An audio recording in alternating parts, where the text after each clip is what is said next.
ស្ងប់ស្ងាត់កូនស្វែងរកត្រង់តែម្នាក់ឯងគេចេញឆ្ងាយពីសំឡេងដែលនាំឲ្យចិត្តខ្វល់ខ្វាយ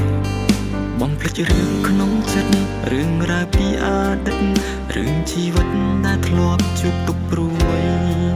គ្មានសុបិនអាក្រក់គ្មានតែក្តីអន់ត្រាយមានតែទុំហើយនឹងកូននៅទីនេះសូមត្រាំនៅចិនក្បែរព្រះបិតា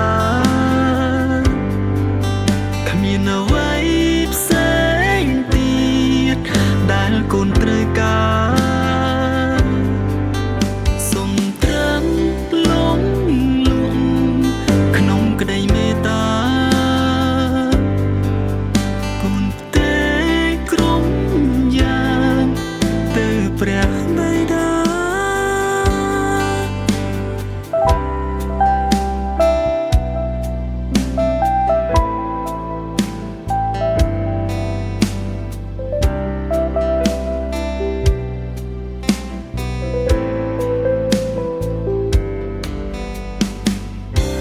រីត្រីដ៏សែនត្រជាក់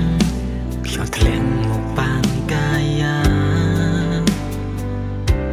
បំភ្លេចថ្ងៃដែលវេទនាទាំងចិត្តក្រុងគ្រាចោលឲ្យឆ្ងាយបំភ្លេចរឿងក្នុងចិត្តរឿងរ៉ាវពីអតីតរឿងជីវិតដែលធ្លាប់ជួបទុកព្រួយគ្មានសុបិនអាក្រក់គ្មានតែក្តីអន់ត្រាយមានតែទ្រង់ហើយនឹងកូននៅទីនេះសូមត្រាំណា